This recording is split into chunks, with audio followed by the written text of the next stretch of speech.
So here we are with episode 6 of The Wandering Witch, The Journey of Elaina.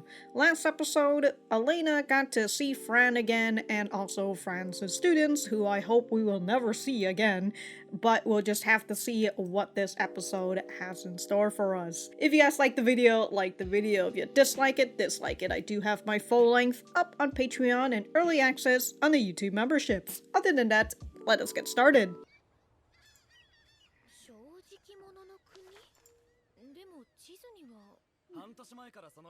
Changed it in. Wow, okay. A country with no liars? But lying's what makes us human! Power of the sword the king has. Damn, that's a big sword.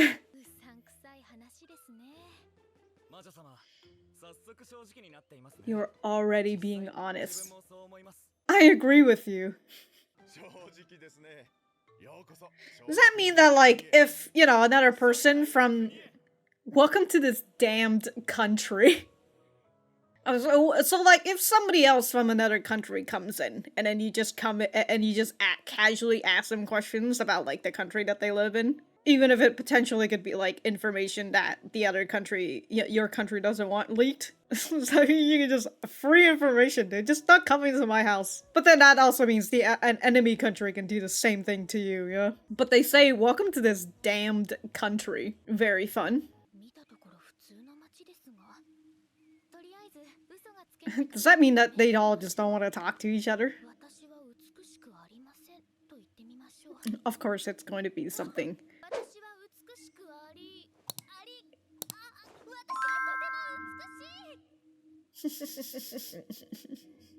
Of course the first thing that she starts off is something vain.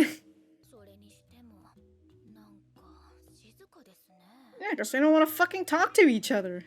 They just spout. Because they don't want to say the truth, because... Wow.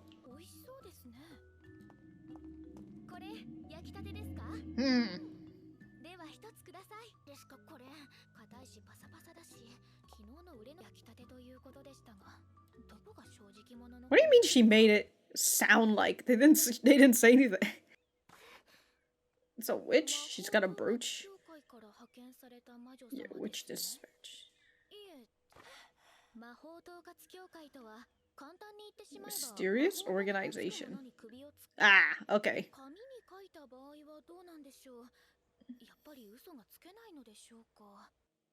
I mean, with that, like, would you force your... Actually, we just added new things to the old.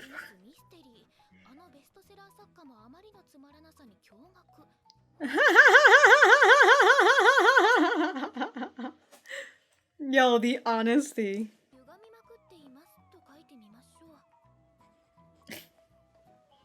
I have a pure heart.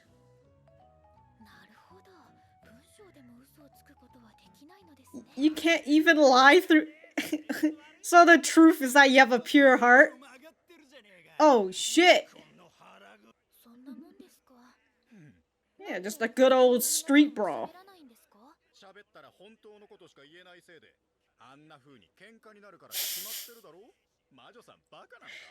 Are you an idiot? It's stupid king's fault.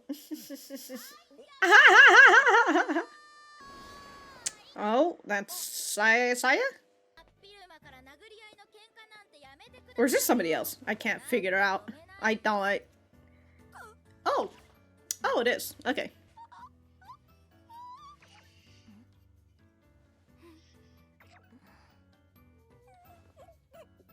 Damn, she's going through all the fucking stages.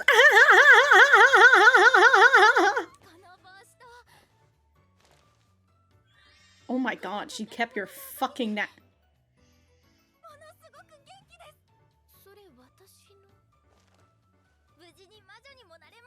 Never mind that.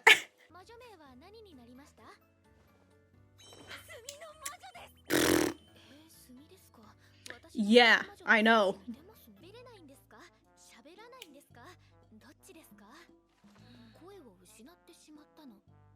For certain reasons, alright.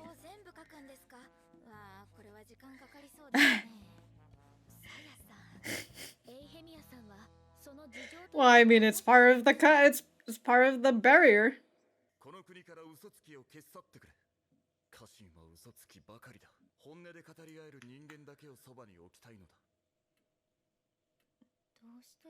So I could have just put it like just around him, but he made the entire area, the entire country.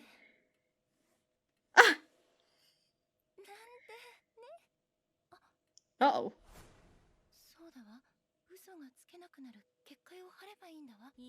So he didn't ask for the barrier.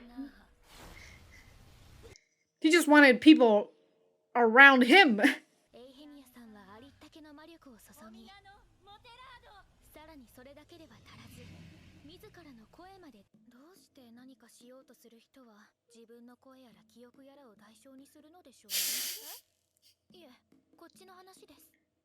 Yeah, can't you guys give up something else that's a little bit better? God, that's a humongous sword. With such a tiny handle. Wow, the barrier is very specific.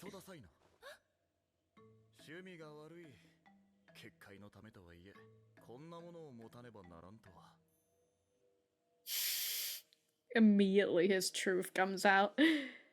This looks like a sci-fi sword, honestly. Ha!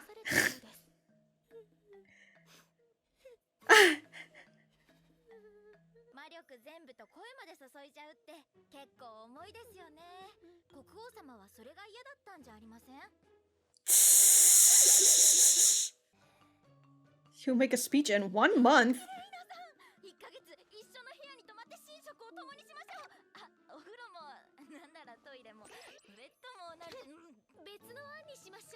Yeah, let's just raid his castle.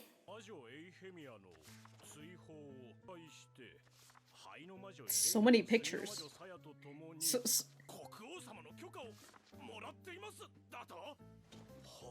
Is it because it's all written in chunks?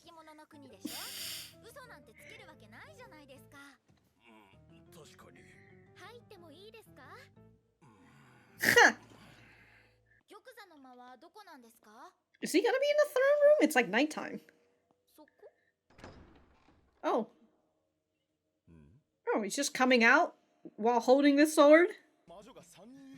There are 3 witches.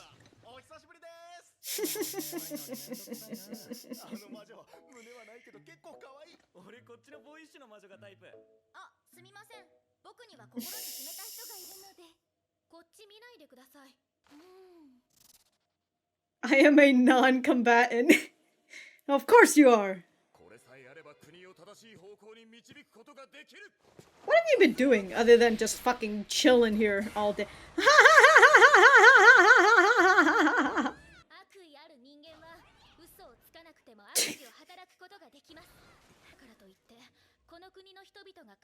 Yeah, I should have made your wish a little bit better. God, that's such a small handle. You know, this looks like the head of a spear. Oh my god, right in his fucking spine! Jesus Christ. What was that, made out of toys? The really lame sword!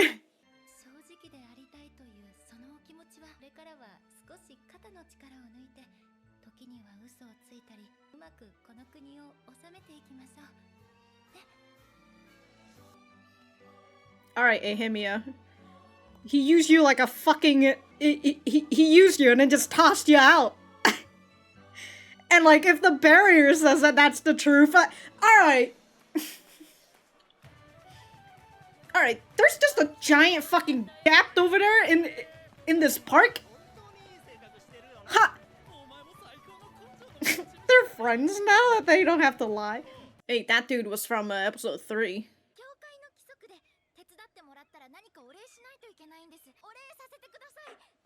She has a dolphin with a heart on her?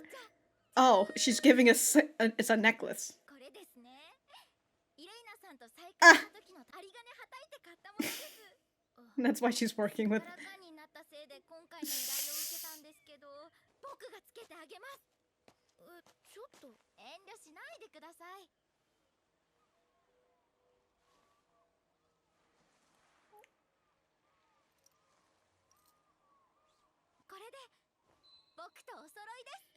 This is an ugly ass fucking necklace. I'm sorry. You fucking spent all your money for that? This is a fucking scam! Okay. I was looking at the different accessories that they've put for their enormous hat. What is that enormous hat for anyways, you know? Storing their magic? You know, how wide it is, I get it, you know? Could help you out with, like, blocking the sun and the rain and all that. Why is it gotta be, like, up here? Again, you know, storing magic or brain power up there. Kinda felt like met Fran in the beginning. We met Fran again in the middle point, and since we met Fran again, we went and we met Saya again at the middle point. And like, if we're gonna keep doing it, if we're doing it for a third time, does that mean that we'll see them again towards the end of the series? End of the anime anyways. We'll just have to see.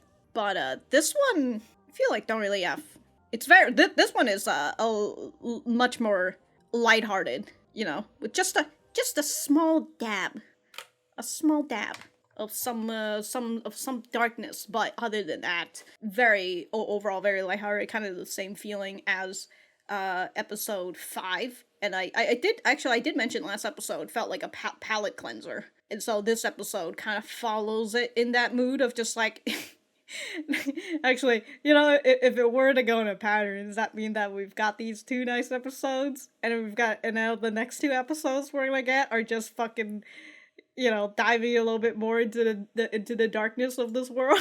If that would be the pattern, I'm because like I'm also looking at episode 7 right now, and I see that it's a double episode. No, I'm thinking about episode 3 that also had a double episode. I'm just gonna be like, oh no.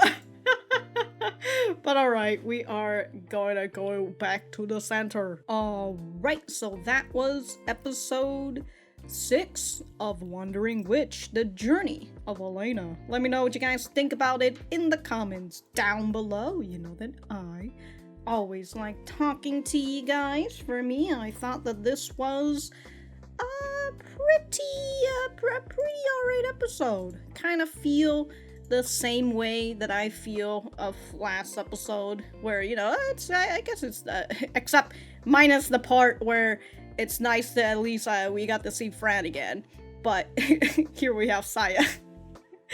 And, you know, I kind of mentioned my gripe a little with Saya as a character, and it unfortunately it's still here, even once we see her again, now that she's like up in a higher status. She's a witch now. She's decided to call herself the Charcoal Witch, and she's currently working with the United Magic Associates, somewhere around there. It's an organization that does things, anything related to magic and whatnot. So we've got all that whole spiel, and we're here in this town, or this city, this country, that's what it is, right?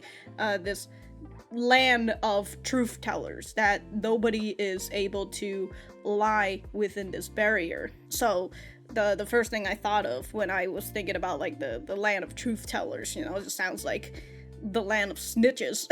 You just gotta be out here snitching on people, talking about the things that you see about them, and you know, they're having your true feelings about that person and all that. But that's not the case, and instead what we see as Elaina heads on over into the country, right? The first thing that we see are people who are just being passive and reading books, not really talking to each other.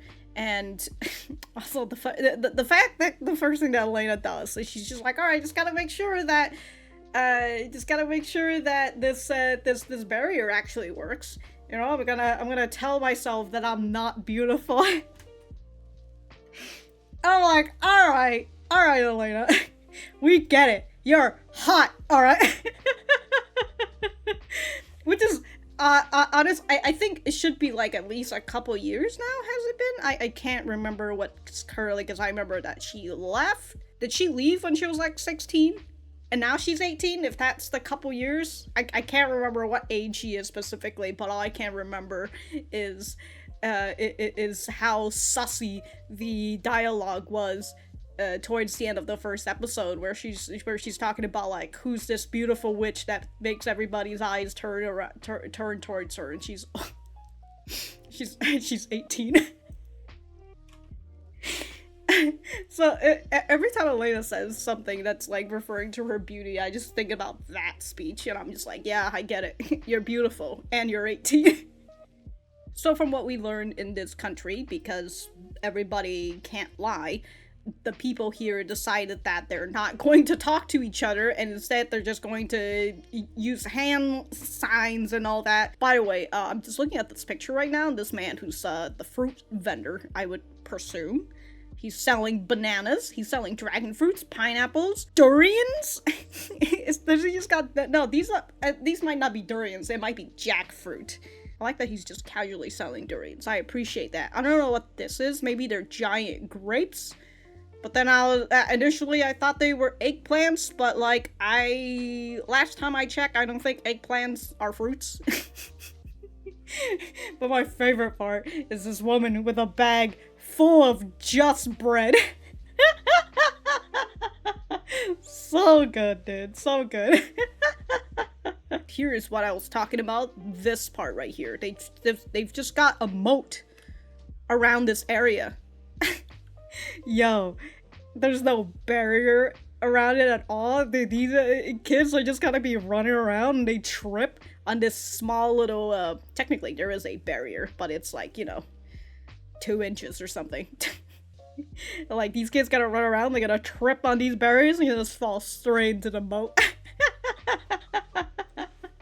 We're eventually introduced to Eihemia, somewhere around there. She's called the Quicksand Witch, and she's a little disheveled and all that. She's asking for the United Magic Association, and the reason why she's asking for their help is because she wants them to destroy the sword and bring the balance of lying and truthing it back to this country. According to Eihemia, she was employed as the palace witch until 6 months ago. 6 months ago. So she's been without a job for 6 months? So I just wanted to look at this again, because the king made a request. And he says, use your powers and remove all who speak lies from these lands. All my vassals are liars. I wish to only have those who would tell the honest truth by my side. Okay, so his request, very vague. It's not as vague, actually. It's not very vague, it's vague. Alright, in terms of, I want you to remove all the truth teller, sorry, not the truth teller, I want you to remove all the liars. And it's just like, alright, well, what's the lie that you don't want people to have, right? And kind of that's what Elaina explains towards the end of this episode, that she's just like, not all liars are evil people, right? There are white lies that we use as lubricants to smooth over our relationship and whatnot. The truth hurts, and not everybody wants to hear the truth. But going back to this backstory of Eihemia, the king requests her to do this, and we find that Eihemia's got a crush on the king, so of course she's going to try to impress them. Hopefully to be of use to them, and that they will, I don't know, get together or something, some romance shit. So she's decided that she's gonna put up a liar to stop put up a barrier to stop anybody from lying. She just finds a nice little sword that genuinely looks like a toy. She finds his sword and she puts it in, but it's not enough magic, so she's decided that she's going to take her voice as well. So why does everyone leap to offer their voice or their memories and things like that in exchange? I like that. That's the first thing Elaina wonders. It's just like, why y'all just fucking giving up stuff? What what does Elaina think? You know, like, if you've got to do a magic, a large magic that's going to that costs you something. What does Elaina thinks that she wants to sacrifice specifically? You know, she's always like, why are they always just trying to offer voice and memories? Well, you know, at least with Mira Rose, she gave up her memory, but she got it back in the end. And then here's Eihemia, she gave up her voice, but she got it back in the end. But, you know, only because she got the help of other people. So, like, if you decide that you're gonna sacrifice something else, like a limb or something, or like an organ of your body, would you get that back if you cancel the magic? I do wonder that, you know? So, in terms of, like, offering something that's, like, not particularly a part of your body, but, you know, it's something that you need to not to particularly function, but, you know, you can still get by without it for the most part. But I don't know. I don't know what Elaina would want if she were to do such big magic that she needs to offer something to get this magic running. For all I know, she's probably like, I'd sacrifice somebody else. In the end, Eihemia grants him the sword, tells him that if he holds this sword, it's going to put up a barrier, right? This is a very specific barrier, by the way. My goodness. But now that she's got the barrier on, he's holding, now that he's holding this sword, he's out here just fucking saying the truth, which is, this sword is super lame. Why do I gotta hold this thing? And then he kicks her out because she doesn't have magic. She used all her magic. And and it's just so funny, you know? Like, she got used and then discarded, which wait, does that mean that witches don't have magic anymore? They don't like gather magic? Because she says she uses all her magic to put up this barrier, so now she can't fight as a witch anymore. Unless, you know, her magic is continuing to be siphoned in order to use the barrier, but they didn't really say anything about that. The one thing with this show sometimes is that I have a problem of just overthinking when I feel like Occam's razor is like it's my best chance. So you know what? I feel like they haven't said anything about her being they just said that she used all her magic, and now because of that she doesn't. She's pretty much uses as a witch. I was gonna say and think that, like, I mean, Elaina kind of says it when I think about it. Yeah, it's somewhere around here. Like, Elaina kind of says it when Eihemia talks about how she got kicked out because she doesn't have magic anymore, and Elena's just like, well, yeah, you were hired as a witch. Your value is your magic. But in terms of Eihemia and how she feels towards the end, she gets everything all back. I guess she gets her power back. She gets her voice back. And then there's Saya.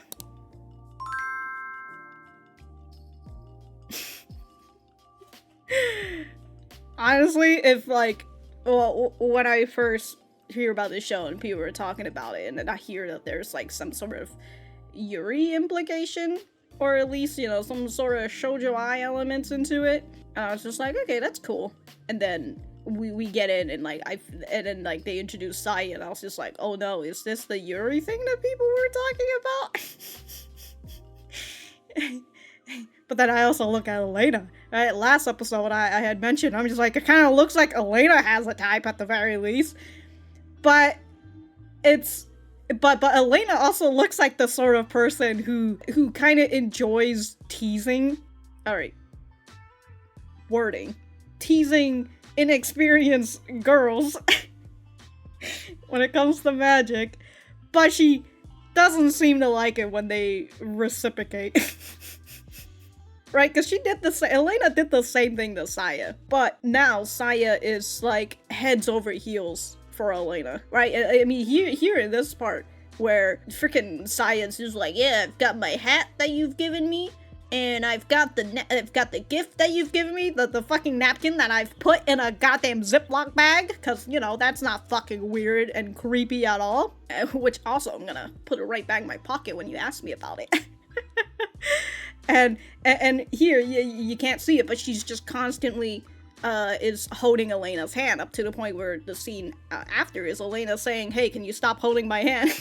So, like, Saya comes on a little bit too strong for Elaina, and Elena's just like, you know, she still sees Saya as a friend and all that, and it's totally fine, you know, it's whatever. And of course, as what Elaina said, when she looks at Saya, back in episode 2, it reminded her of herself, back in episode 1.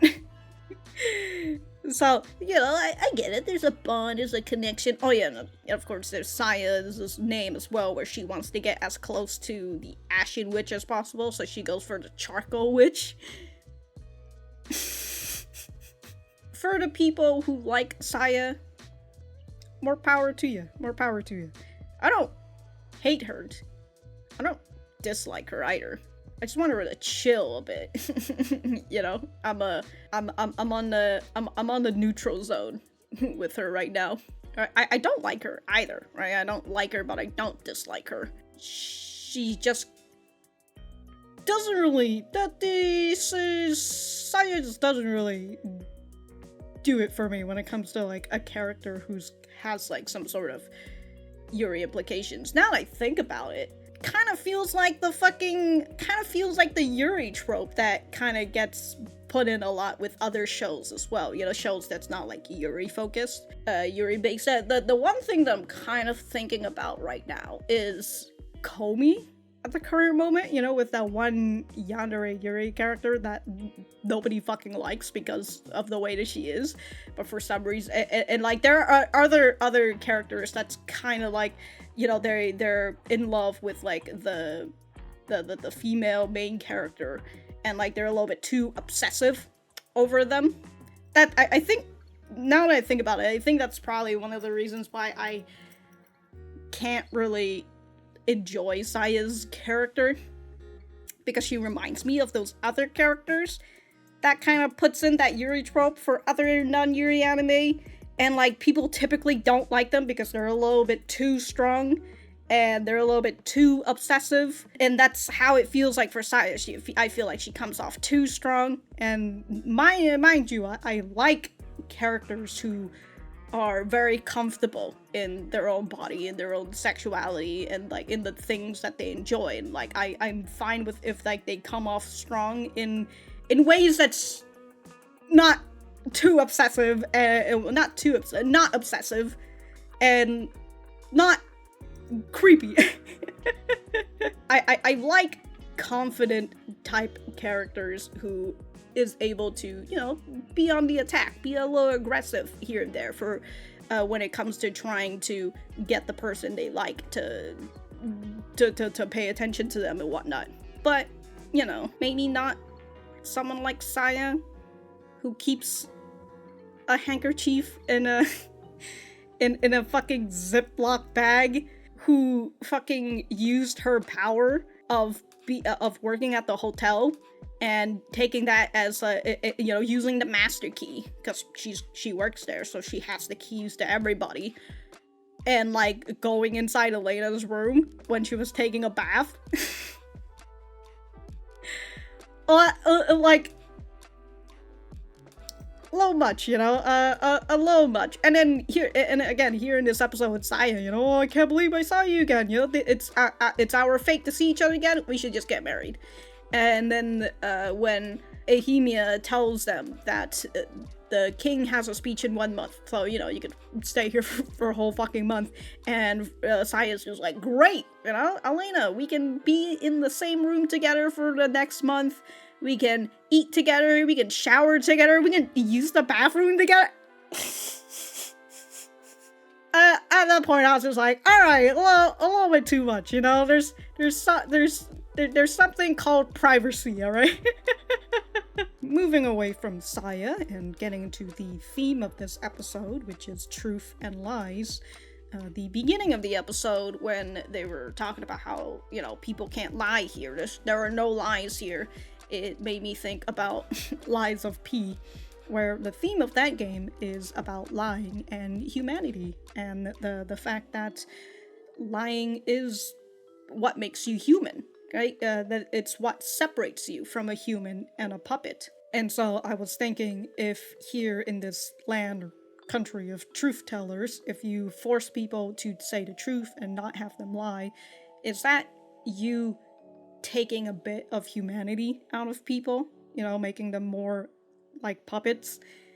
And I thought, yeah, I thought it was an interesting idea to think about, but here in this episode, it's more, it follows the baseline of truth and lies, right? That just because you force everybody to say the truth doesn't mean that they are going to say the truth, right? There are still going to be liars within this truth sayer shit, right? And kind of the way that Elaina figures out how to say the truth, lying, and basically working the system against people. This only means that there are going to be ways that liars or evildoers are going to find ways to scam people, right? And especially in a country where you can't lie to one another, if you're able to get this lie and convince them that it's the truth, then you'd be able to convince them pretty easily because there's this barrier.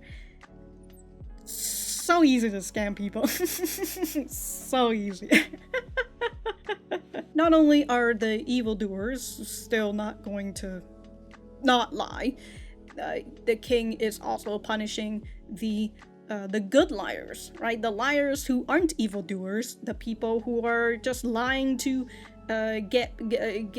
go past their day, go by, continue with their day without, you know, any ruckus or any harm or anything. Because we all have intrusive thoughts. Whether you like it or not, we all have intrusive thoughts. Whether we go along with the intrusive thoughts or not, you know, I think that's what separates us. From the good people and the bad people. Well, you know, maybe it depends on your intrusive thought. Your intrusive thoughts might be like very, very stupid shit. But then you might also have intrusive thoughts that's, you know, a little harmful to other people. Again, whether you decide to go with that or not, separates you. Dude, imagine walking down the street and like somebody just looks at you and they just go up to you and they just say exactly what they think about you and it's all negative. I would never walk outside ever again.